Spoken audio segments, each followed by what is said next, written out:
निबंधात्मक dictation गति 100 शब्द प्रति मिनट। Be ready. 3, 2, 1 स्टार्ट।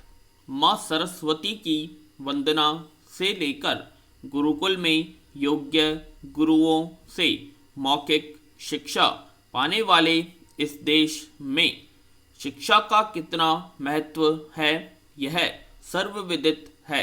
यद्यपि समाज के वर्ण व्यवस्था पर आधारित होने के कारण हर वर्ग को शिक्षा पाने का अधिकार प्राप्त नहीं था, धीरे धीरे समाज में परिवर्तन आया और वर्ण व्यवस्था का विरोध होने लगा।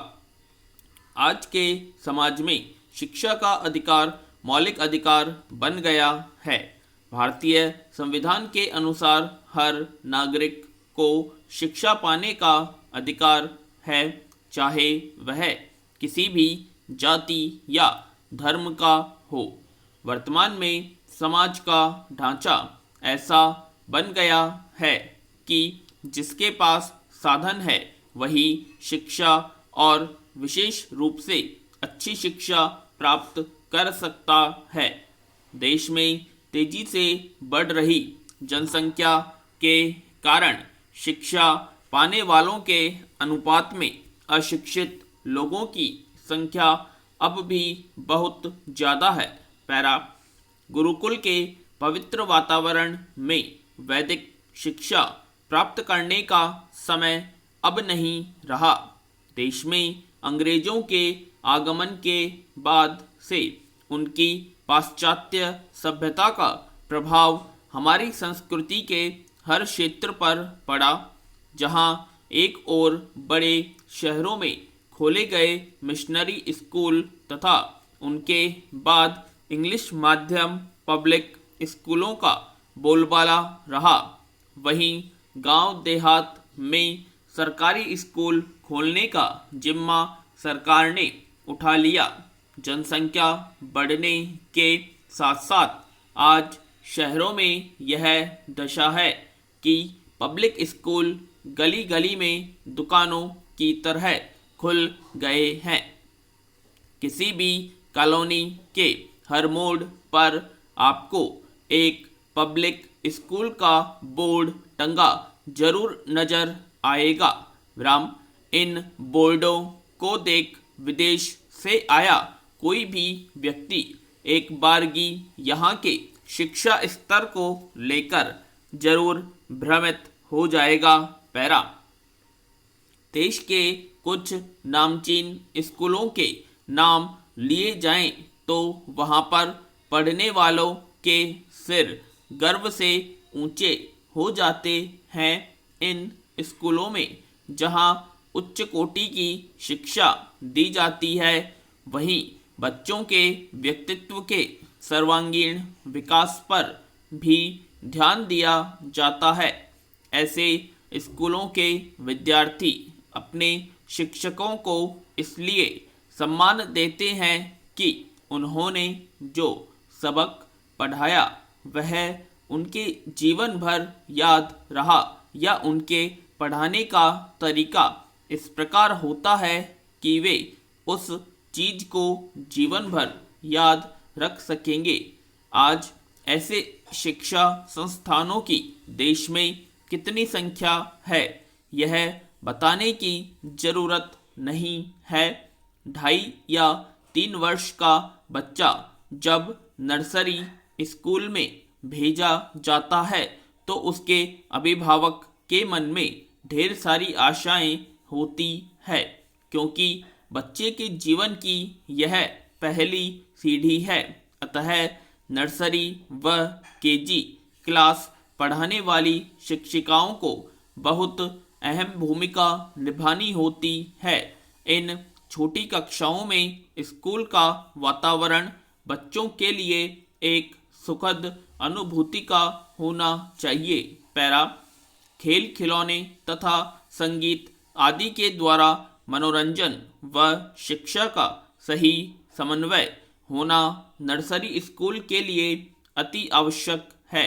खेल खेल में जीवन के सच्चे आदर्शों व आधारभूत धारणाओं का इन छोटी कक्षाओं में बच्चों को ज्ञान कराना बहुत महत्वपूर्ण है, लेकिन वास्तविकता इससे बहुत दूर है। वर्तमान में स्कूलों में जाते ही बच्चों को पेंसिल कापी पकड़ाई जाती है और शुरू हो जाता है अंग्रेजी वर्णमाला के नंबरों का सफ़र। भारी बस्ते लादे छोटे छोटे बच्चे सुबह ही निकल पड़ते हैं अपने जेलनुमा स्कूल के लिए। 7 से 10 किताबों का बोझ उठाने वाले नर्सरी व केजी कक्षा के बच्चे गृह कार्य व स्कूल कार्य के बीच खोकर अपना अस्तित्व ही भूल जाते हैं। स्कूल जाते ही बच्चे के व्यक्तित्व के विकास के बदले उसके व्यक्तित्व का गतिरोध शुरू हो जाता है।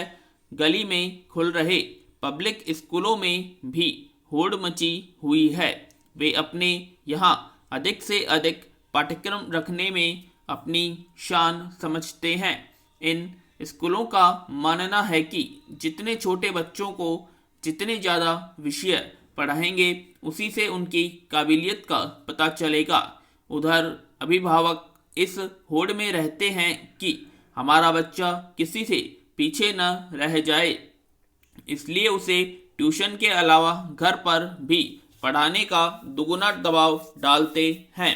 इस प्रकार के बच्चे का इन दबावों के चलते वह किसी विकास नहीं हो पाता हो जाना चाहिए। पैरा कक्षा में सदैव अव्वल रहने का तनाव भी बच्चे की सेहत के लिए घातक सिद्ध हो सकता है। परीक्षाओं के डर से बिना जाने समझे बच्चा हर विषय को रट लेता है और परीक्षा में लिखने के बाद उसके दिमाग से सब कुछ धुल जाता है। ऐसे में बच्चा समझ कुछ नहीं पाता, वह केवल रट्टा पद्धति पर चलता रहता है। स्कूलों के अलावा पढ़ाई को अप्रिय बनाने में पाठ्यक्रम निर्धारित करने वाले नीति निर्धारकों का भी बहुत बड़ा हाथ है। माध्यमिक व उच्चतर माध्यमिक कक्षाओं की पाठ्यपुस्तकें देखकर इस बात का अंदाजा सहज ही लग जाता है। हिंदी अंग्रेजी जैसे साहित्य विषयों में न रस है और न विज्ञान व समाजशास्त्र की पुस्तकों में वह गहराई ही विराम। ऊपर से होमवर्क और परीक्षा की तैयारियों में जुटे बच्चे न सूर और कबीर के दोहे याद कर पाते हैं और न व्यर्थ का रहस्यवाद उन्हें समझ आ पाता है। शिक्षा की इस दयनीय अवस्था के लिए कुछ हद तक शिक्षक शिक्षिकाओं को भी जिम्मेदार ठहराया जा सकता है। आज बच्चों को ज्ञान देने वाले समर्पित शिक्षकों का जैसे अकाल सा पड़ गया है। पैरा स्वतंत्रता पूर्व शिक्षक स्कूल या कॉलेज आने से पूर्व स्व अध्यय करके आते थे। इस प्रकार उन्हें कक्षा लेने में दिक्कत नहीं आती थी। आज का शिक्षक अपने आप को विषय विशेषज्ञ समझने लगा है। यही कारण है कि वह स्व अध्यय करके नहीं आता। कई बार कक्षा में बच्चे द्वारा पूछे गए प्रश्न का उत्तर वह अगले दिन बताने की बात कहकर प्रश्न को टाल देता है। ऐसा इसलिए होता है क्योंकि शिक्षक स्वयं अध्ययन करके नहीं आया है। भारत की वर्तमान शिक्षा प्रणाली ब्रिटिश प्रतिरूप पर आधारित है, जिसकी नींव 1835 में रखी गई थी। शिक्षा स्तर को उन्नत करने के लिए पहला आयोग 1948-49 में राधाकृष्णन आयोग के नाम से गठित हुआ था।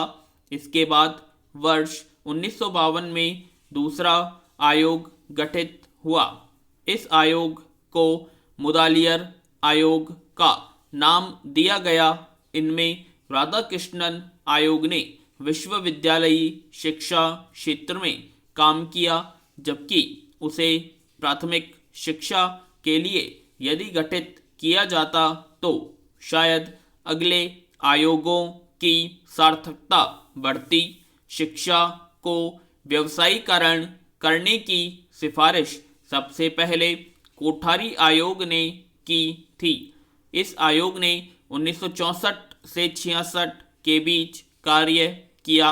देश में यदि शिक्षा को बढ़ावा देना है तो हमें अपनी शिक्षा नीति में भारी बदलाव लाना होगा। पूर्ण विराम।